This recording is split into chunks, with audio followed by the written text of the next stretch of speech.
moment. The cold never does any good for my bronchitis.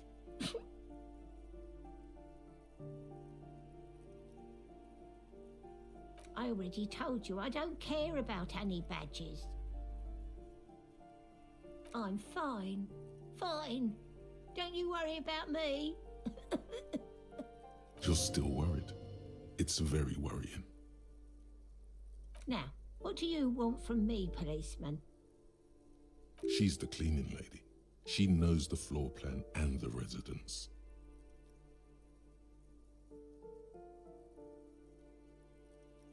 Oh, you'll find plenty of Martins here. Don't you worry.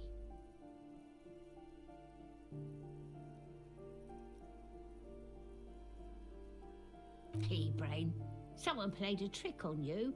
Martinez is a name for anyone who comes from Martinez, like Sim Jamrock or Raoul Ravachol. Oops, you really didn't get the joke there. I thought it was obvious. Anyway, officer, we don't have the witness's name.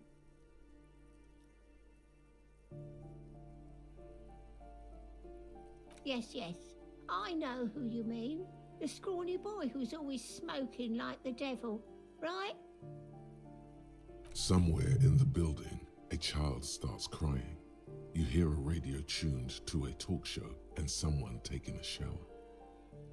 What's he in trouble for? Talk?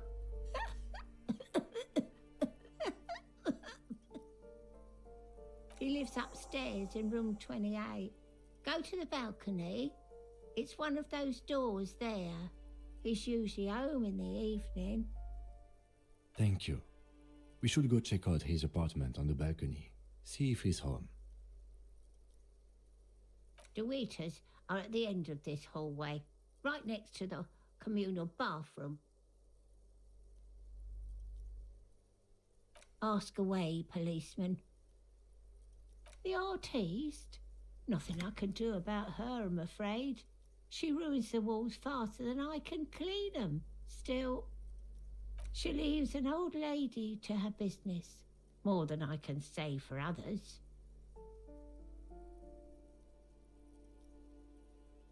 She mumbles some kind of a response, then hacks something into her handkerchief.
You hear someone walking around inside, rearranging the furniture. The number on the panel says 10. The walking stops abruptly, but no one comes to the door. You can feel tension on the other side. A poor communard from the looks of it. The room is barely bigger than a closet.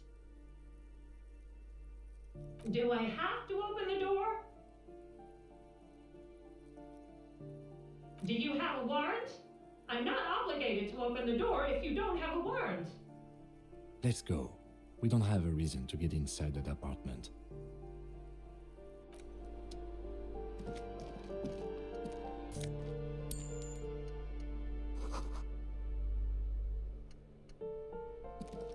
This door has been closed with a padlock. A chalk-drawn number on the board says, number 11. No reply. It's a solid lump of metal, but the shackle is deeply corroded. A solid pair of chain cutters would make short work of it. Better whip out those cutters. You won't get very far otherwise.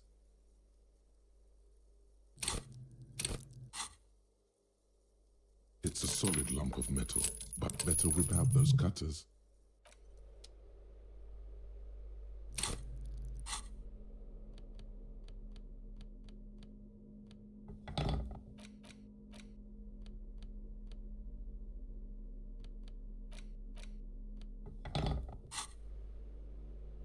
This door has been closed with a padlock. The shackle snaps like a twig, and the lock... After you, detective.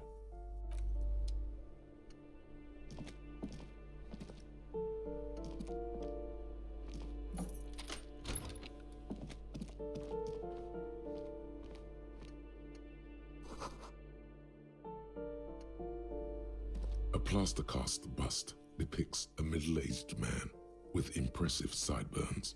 The name on the plinth reads Kraz Marzov. The White Star, the photos on the wall. I think we have broken into the apartment of a young communard. How fitting. He's known as the father of scientific communism, also known as Mazovianism. His theories about economic history greatly influenced, some would even say sparked, the anti-centennial revolution.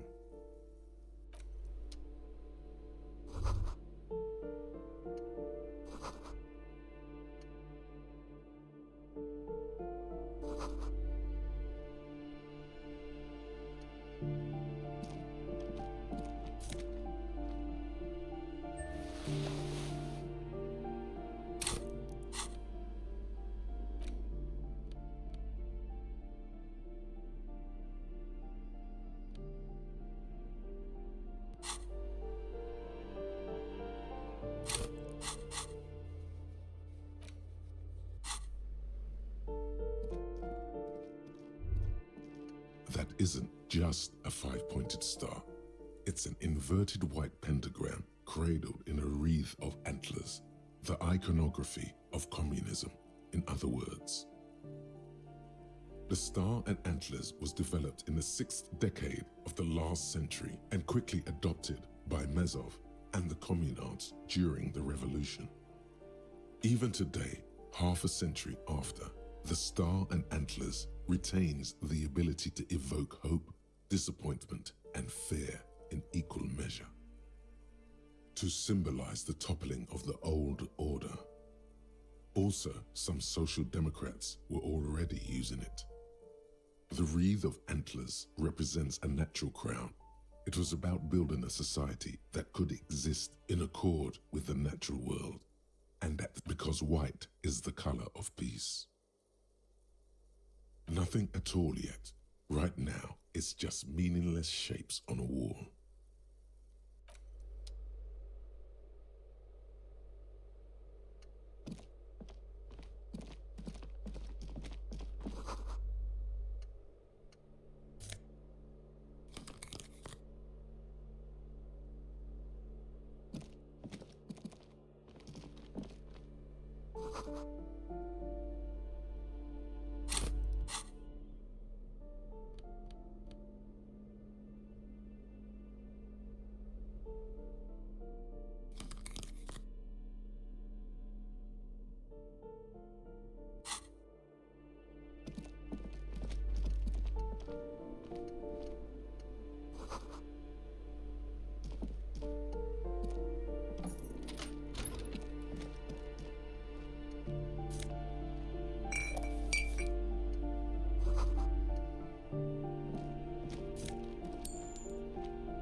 A shabby door hangs oddly on its hinges, secured to the doorframe with a safety chain.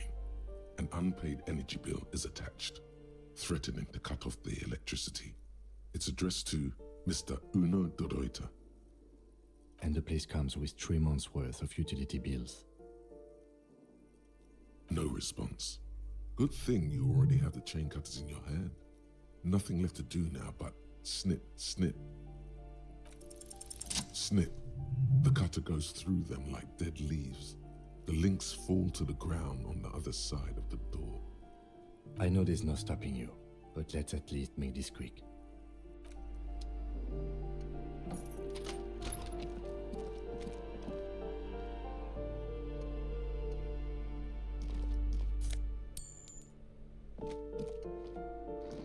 A phone book lies open on the table, covering a stack of utility bills. Right next to it, in plain sight, sits a small bottle of amphetamine, conveniently equipped with a straw. You pocket the bottle as if it were the most natural thing in the world.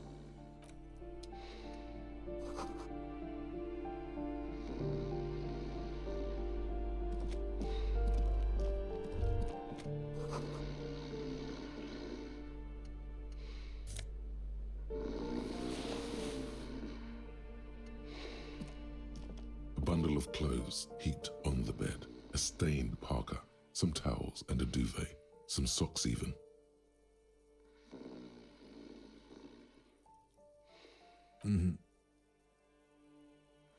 Something underneath there is breathing. It's not too late. No one's going to blame you for backing out. You don't have to do this. Just get out. Your hand touches a greasy duvet covered in cigarette burns and ketchup stains. You hear a growl. There is something alive underneath it. You see a 60-year-old, fat, red-headed man passed out from large amounts of alcohol and God knows what else. The smell of shit rises from his mouth. You don't have to take him down. He's already down. Well, judging by the color of his hair, I would say yes, it is. The lieutenant's right. The man's unwashed hair bears a familiar ginger tone. Even the hair on his chest is coppery. The light from the window falls into his half-open eyes.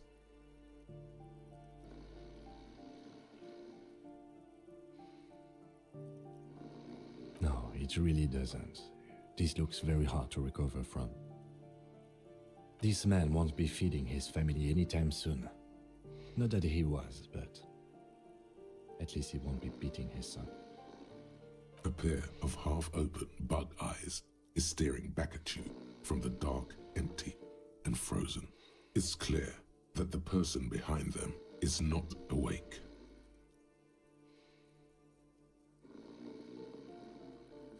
Can't you tell? It happens to exceptionally committed substance abusers. They fall asleep with their eyelids still open. Not a pretty sight.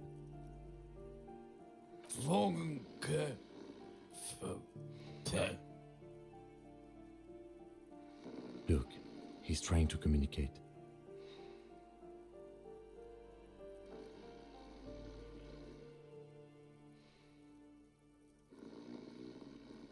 What is there to do?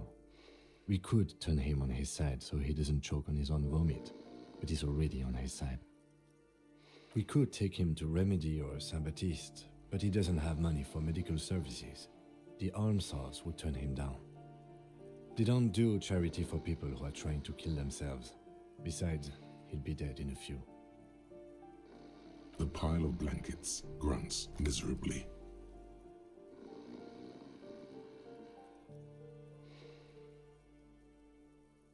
Silence. Only heat emanates from the sleeping body.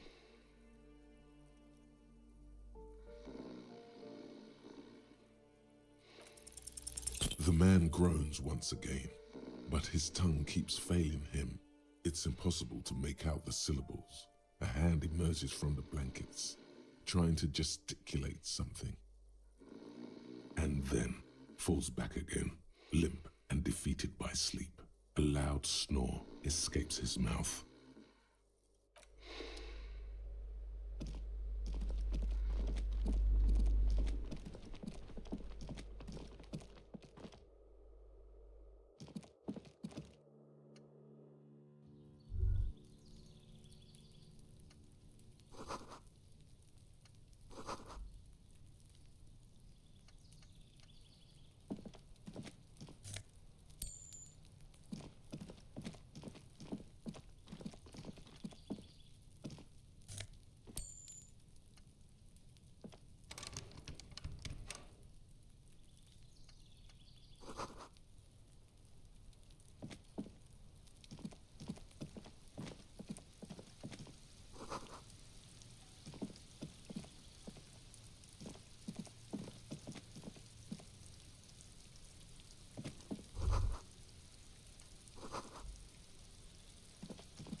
This door is made of metal and appears to be reinforced.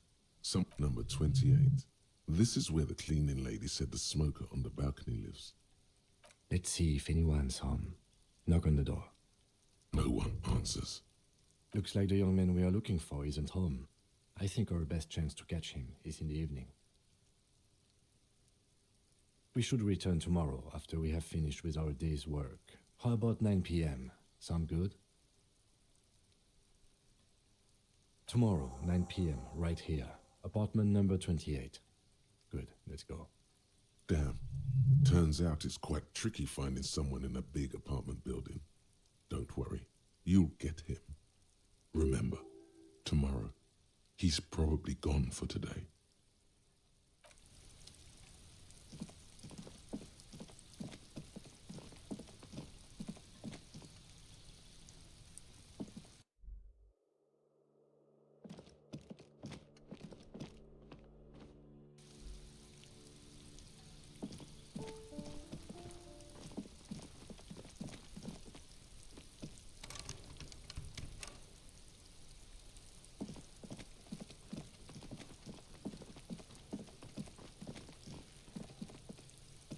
Trying to sneak up on me again?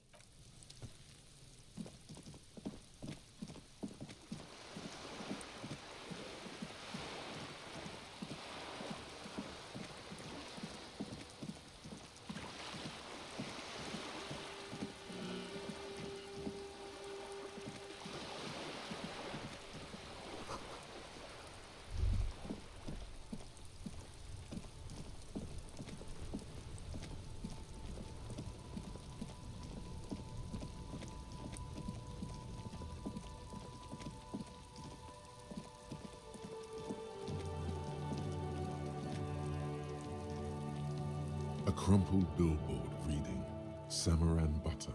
So the sign billboard has fallen on the waterlock, keeping it open.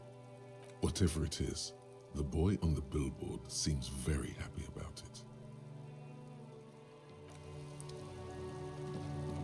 A rusting this panel usually closes the water.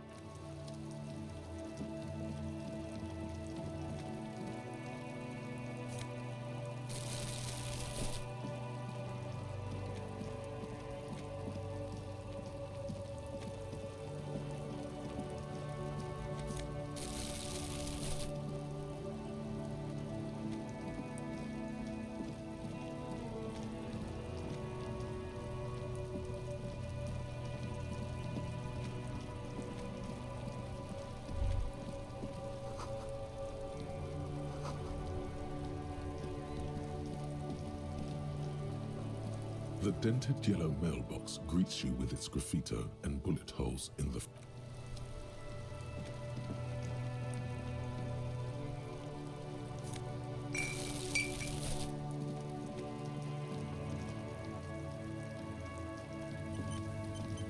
You see a set of tire tracks in the brown slush that covers the plaza mosaic.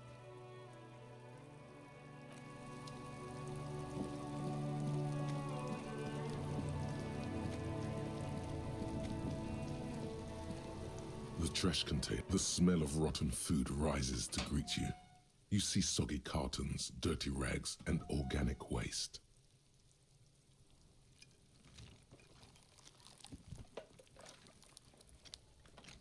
There's nothing more of interest in this sludge of pee. Not much to see here anymore. You see, milk, you've done this before. The movements are recorded. A box falls into pieces. The container sounds a muffled gong.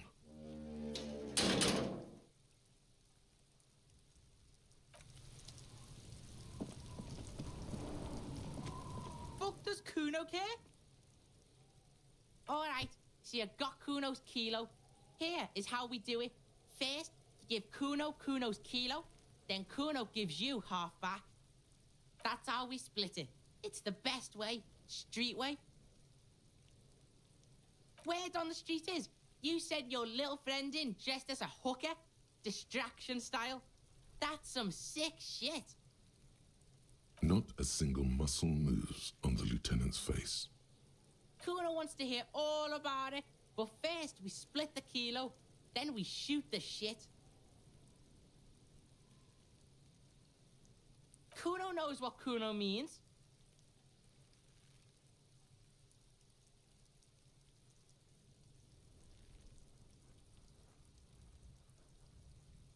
Wow, that's heavy.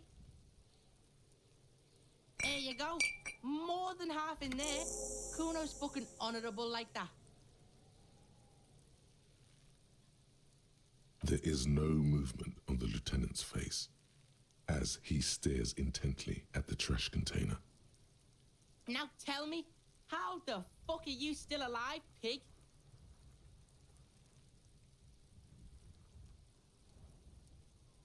The fuck do you know about Kuno's life?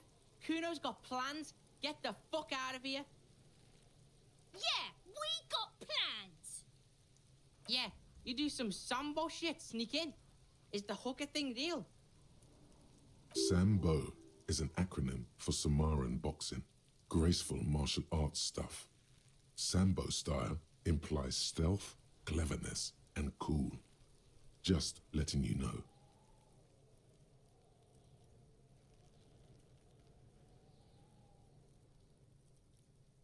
You got lucky.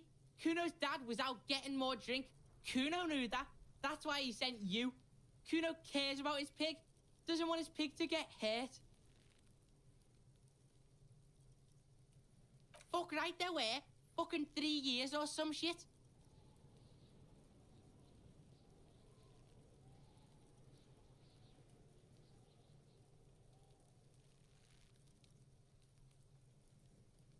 That's right, it's a shithole. Kuno's gonna move underground, Leroy shit, ancient shit. Kuno's gonna live in a fucking catacomb. Yeah, in a tomb, Kuno. Yeah, pig, this shit is done. Now get the fuck out of Kuno's face. Kuno needs to drop the bomb.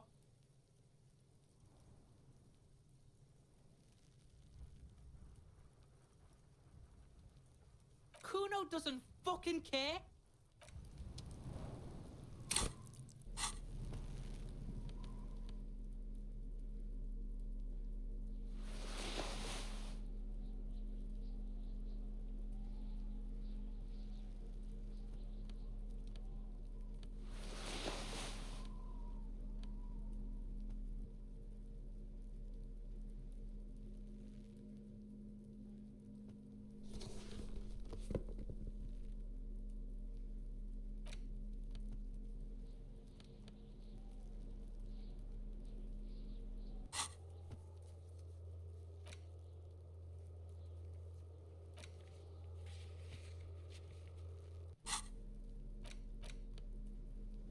It's the ledger you found in the trash. A cabbage of papers hanging from the board, with the permeables drawer inside.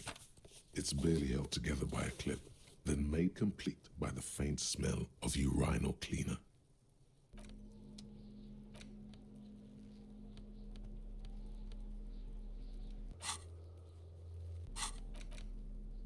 It's the ledger you found in the trash. A cabbage of paper. Just relax.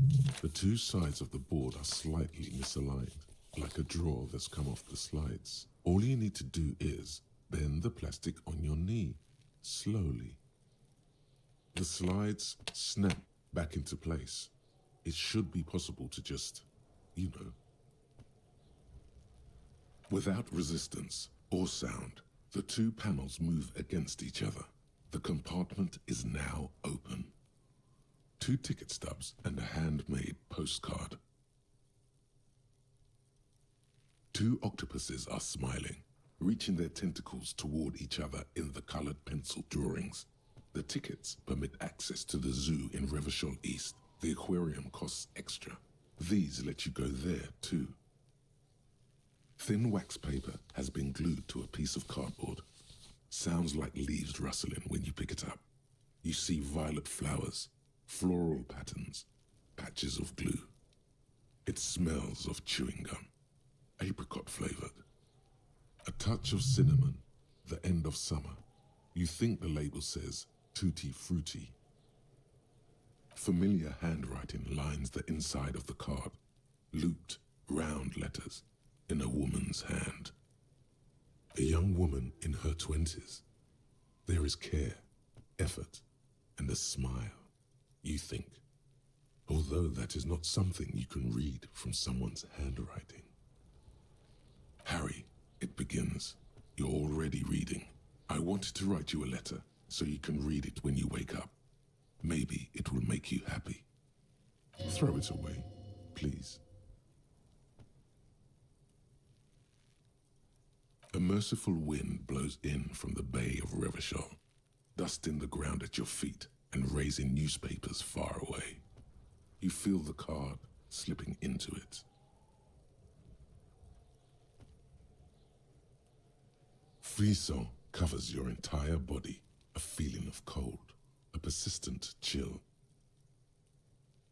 Your hands shake, holding onto it.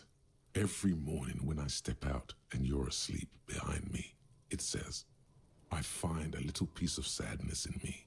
I carry it in my chest, down Voyager Road. Every step I take, it grows. By the time I reach the fuel station, it has filled me entirely. I step onto the light rail and look back. Sparks fall from the bow collector. I know it will be like this until late afternoon, when I get off the 42 and walk back to you. You. Every step I take will get lighter. It almost makes me run. Sometimes I do. I can't believe I met you. I can't believe the happiness I feel with you.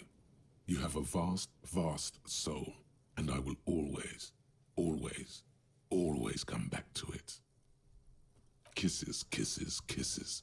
You feel the air sucked out of your lungs and the blood sucked out of your head. Everything around you gets dark. Small white dots appear. You feel the ledger slip from your hand.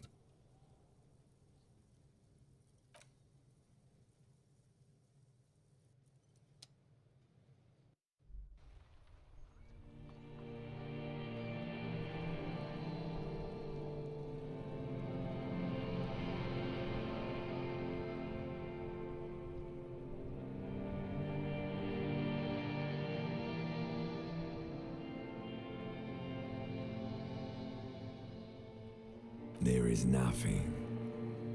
Again. Nothing sad, brother. No treachery, just blackout. Well, almost nothing. There is the ground below you, that's still there. And the small light that's on, fluttering, somewhere in the basal ganglia.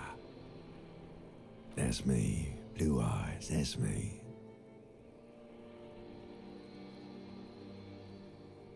Is it? The world is gone. You are no longer reacting to outward stimuli, yet still. A bitter, caustic sense of loss remains. Even in the darkness, great sorrows slip in the water. Slimy.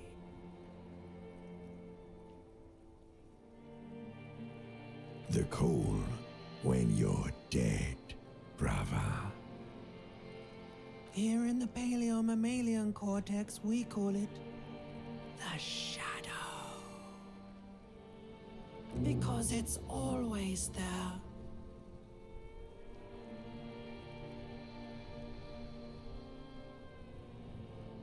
Bloated corpse of the past resurfacing.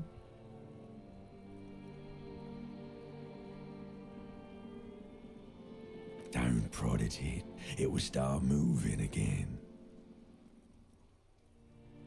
There is no Voyager Road. There are no roads, no houses, no lights in the windows. It's all on pause. You think they would let you until you disintegrate into biomolecules? No. Someone is breathing on your face now, inspecting your pupils, stupid idiot. Oh, but you are. They're pouring something on you. Something in you. It's delicious.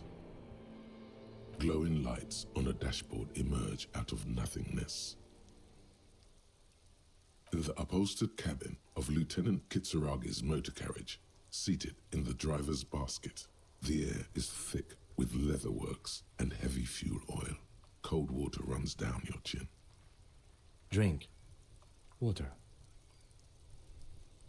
The water is cold, silvery, the stuff of life itself as it pours down your parched throat.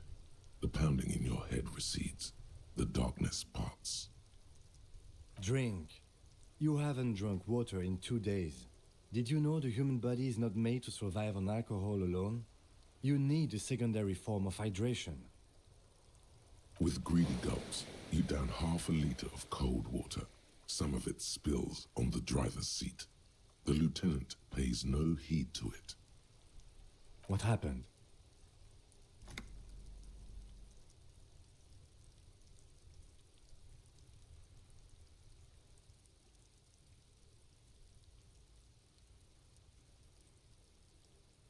That does sometimes happen.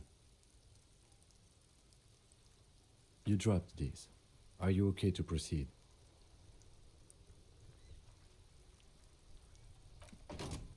Good. Hear that? Magnesium. That's what you're lacking. The lack of magnesium has you slouched. Yes, and it's critical. Look at yourself. You're practically devolving into a fish due to the lack of magnesium in your bloodstream. Maggot sideways? What are you talking about? You need to maggot up. You've probably had 2 heart attacks and a minor stroke already, and the only prescription is insane amounts of magnesium.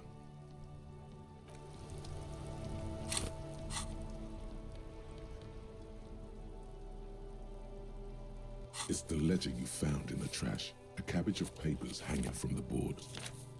Without resistance or sound, the 2 panels move against each other. The compartment is now open. Inside, you see 2 ticket stubs and a handmade postcard.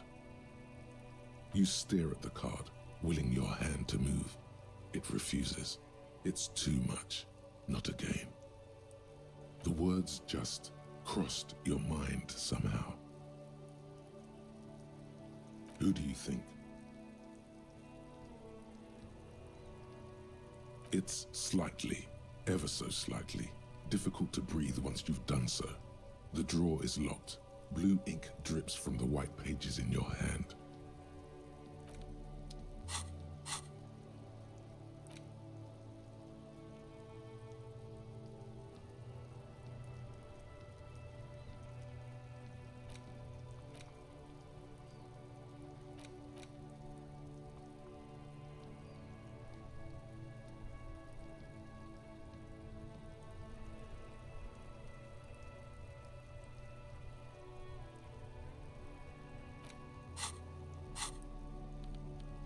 It's the ledger you found in the trash. A cabbage of tape. Yes, you can piece them together using the alphanumeric code on the margin.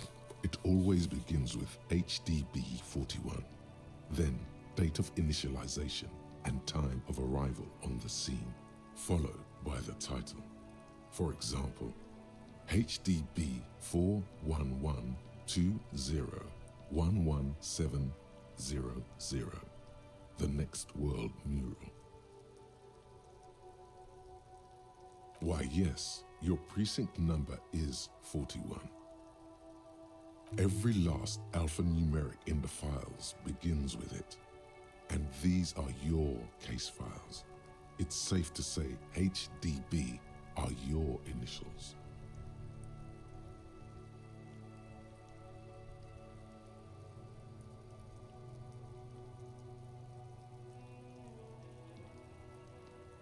Feeling isn't really the jurisdiction we're in right now.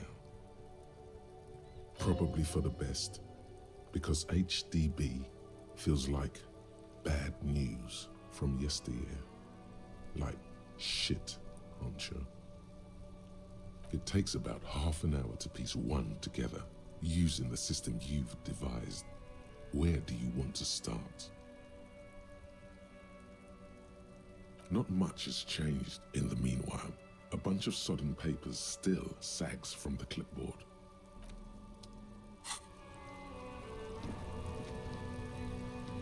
Yes?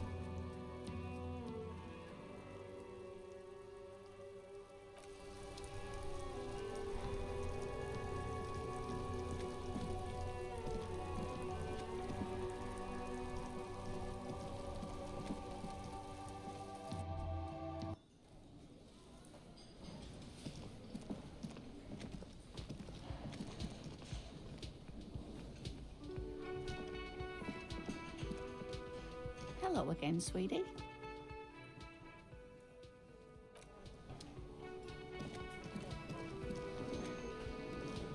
The worker is in a deep slumber.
A mirror hangs on the bathroom wall.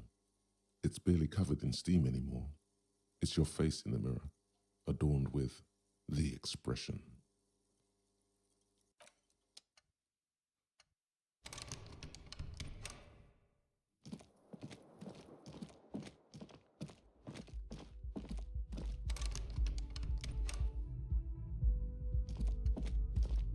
The door is closed.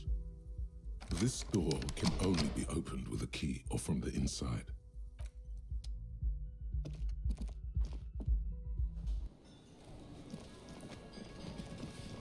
Can I help you? Another thing. Great. Yes. Yes. Have you got it? Yes.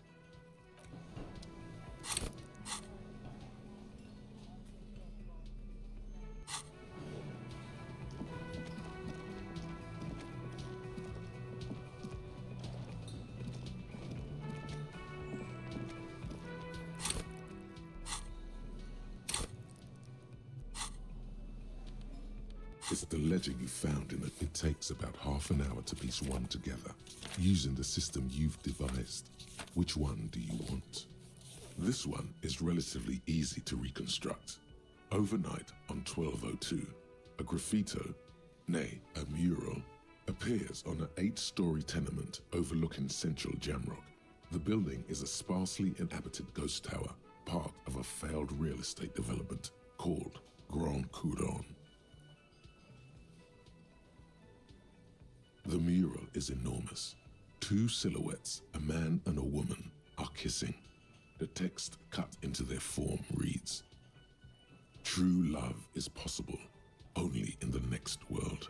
For new people, it is too late for us. Wreak havoc on the middle class." People call it that thing and that fucking thing. It's visible for miles. In 2 days, the station's complaints desk gets clogged with requests to remove the bummer. You and your partner are assigned to the case. The graffito crew is easy to track down. Only the bell lectures have the literage of industrial paint to cover the surface. One of the graffito artists is rumored to be rich.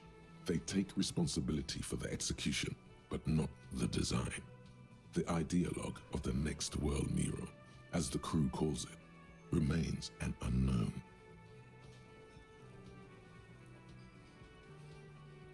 The case files do not show you finding the author of the design.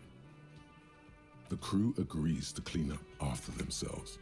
However, your partner, JV, is against the removal, citing public support for conservation. This leads to a debate in Precinct 41, which then spreads to the streets of Jamrock, ending in a rare plebiscite organized by you and the rest of Row 3. The 9,000 people subjected to the mural's message, all of Lakeside, Central Jamrock, and Villalobos, plus half of the eminent domain, participate in the vote. Although the case begins with what appears to be a lot of rambling on the streets as to how juvenile and stupid the mural is, given a choice between two options.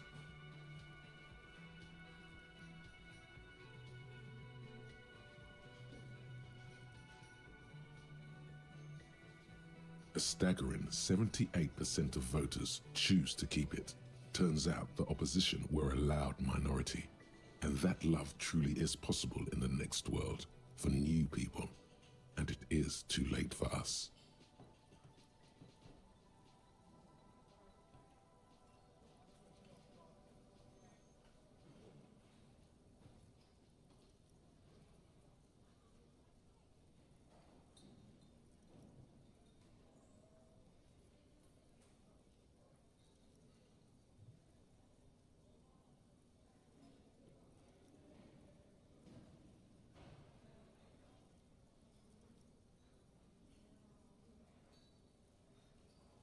In any case, it appears to have been a rare case of civil activity in the quarter, and agreement as well. What do you want to tackle next? Not much has changed in the meanwhile. A bunch of sodden papers still sags from...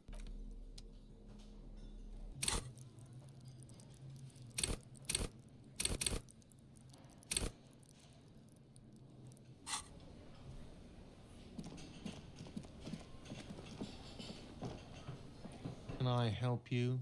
Yes, a lot. A lot. For the room, a lot. A lot. For the room. Yes.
Still has her eyes fixed on the photograph in her hands. In the background, the radio plays. If you want her attention, you may need to be more forceful. Where am I? Who are you? The smile on her face has disappeared, replaced by the wary aspect of a cornered beast. Never mind. I remember now. I'm still stuck in that traffic jam in the 50s.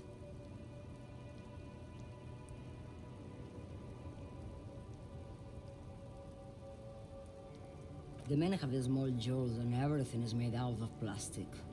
Why do you need plastic when you can make the walls out of amber? Back in Mecca, during the time of the revolution, the side walls and cafes are filled with young people. I was on my way to see a new Boyadero picture starring Gabriel Buenguerro. Until you came along, that is. Someone was. This is Gabriel Buenguerro. A strikingly handsome man looks straight at you, his head crowned with a wide brim hat. His hair is dark as an oil slick, and his jaw the most perfectly chiseled thing you've ever seen. This man's got a hold over her, even 50 years later. You can feel it. He was the biggest star of his day. Girls used to faint in the aisles of cinema whenever he came on the screen, and schoolboys used to memorize all his lines. They are someone's memories, boy. What difference does it make if it's me or not? They're beautiful. That is all that matters. Beautiful and true. And they will win. They're coming for this, you know? All of this. All of what? The world? The present? She seems to derive some bitter pleasure from this strange thought, as if the past will one day wipe the present away, like a tidal wave approaching. I wasn't dreaming. I was there, Lawman. It was early spring, and the man behind the black sun had just come out. The posters were 20 meters tall. Everything was golden. While you, people, were tearing each other apart over your petty little revolution, in Meth, it was a golden age.